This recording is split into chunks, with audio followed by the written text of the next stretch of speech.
Hello and welcome to another episode of Wordplay. I am Ocean Grace Daniel and I am back with Varun Ramesh and Balin. And Balin. Okay.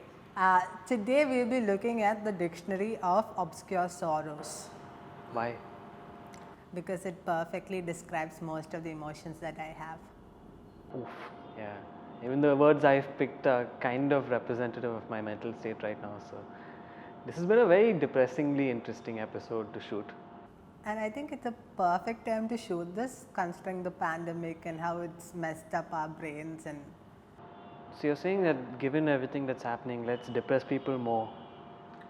more like inform people that there are words For what they're feeling. for their feelings. So The truth about this thing is that these are not words you're going to use in a sentence. You're going to put them on your Tinder or Hinge bios or Bumble bios. And if the other person happens to get the word, then you get married. but I think it's a thing to do in the sense that you put it up on your Tinder or your Hinge bio and people look at your bio and they think, oh, he knows a lot of words or she knows a lot of words. You can be the person who knows a lot of words. And it's a thing. Okay, so we'll be discussing 3 words each. Yeah? So I'll go first. The first word that I have chosen is occultism. What do you think that is? It doesn't sound, I mean, the meaning is not anywhere close to how it sounds, but It sounds like some pagan thing where you like do rituals and do magic stuff. Occultism. it's a thoroughly depressing word actually. The awareness of the smallness of your perspective in the scheme of the universe. That's beautiful, bro. That is beautiful, but very depressing. But you are small in the scheme of the universe. Indeed, but then you feel like your perspective, everything that you put your idea or try to interpret something that happens around. It is all quite meaningless, yeah. Yeah, it's meaningless. Yes. And you have to live with that. That your perspective is not really worth it. I think I got that from a Calvin and Hobbes comic. There's a strip where Calvin literally talks about how he feels like a tiny speck of meaninglessness. And I guess that... it also keeps us grounded, I think, this whole idea that our perspective is very small. nothing we do matters. Again, yes. I like that. Did you think this would depress me? Because this kind of... This is it. This is how life is. I was wrong. Okay, your turn. Oh, I have words. Nodus tollens. Okay. I forgot to check what language this was. Nodus tollens. It sounds like a Harry Potter spell. Harry Potter spell. Yeah, I know. It's when your life doesn't fit into a story. So people have these visions of where they'd like to be and what kind of story their life is. Am I going to change the world? Am I going to save the world? Am I the protagonist of my own story? And this is the mood you get when you realize you're not really in a story.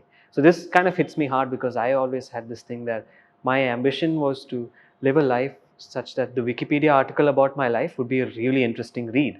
And it occurs to me that, I do think about the fact that I am not yet Wikipedia worthy, and that's, I guess, similar to this meaning. Of course, definitely. There's a lot of stuff you can do to get on Wikipedia. Yeah, I know. Good and bad. Yeah. For the right and wrong reasons.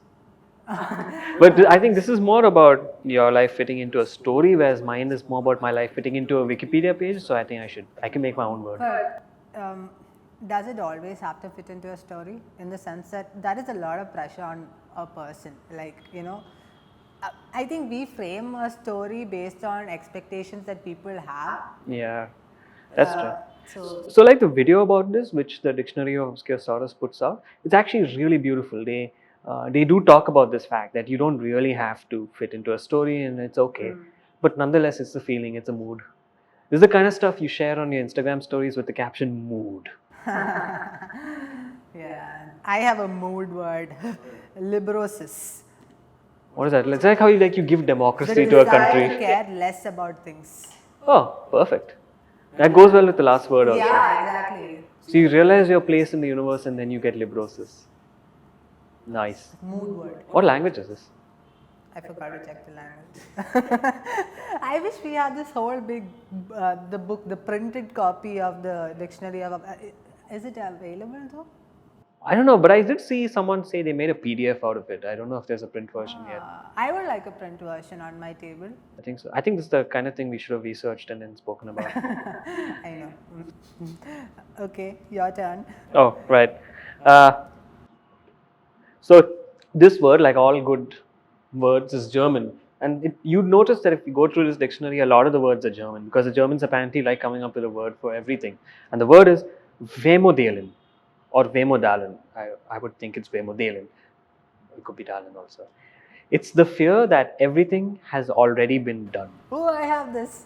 I have this.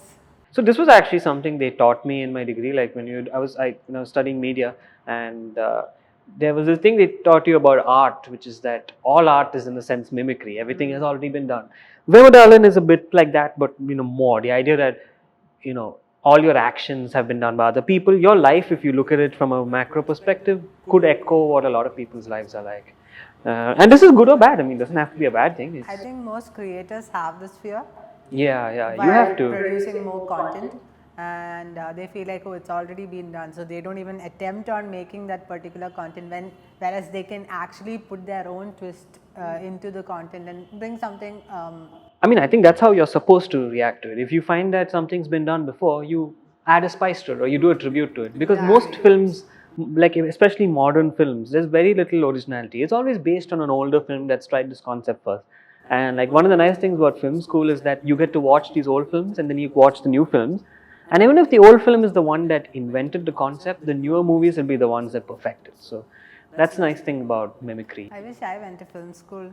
I didn't. Well, yeah. Engineering college. Well, your job is probably more future proof. Build a bridge. What engineering did you do? I did biotech.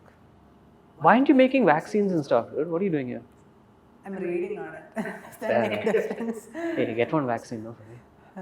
Everybody, I think too many people are into making vaccines now. Yeah, so many of them. The fear of the fact that it's already being done, I have that. So there's no unique vaccine out there. No unique vaccine. That is. Okay. All right. My last word is Zoylist. I think I ate that once.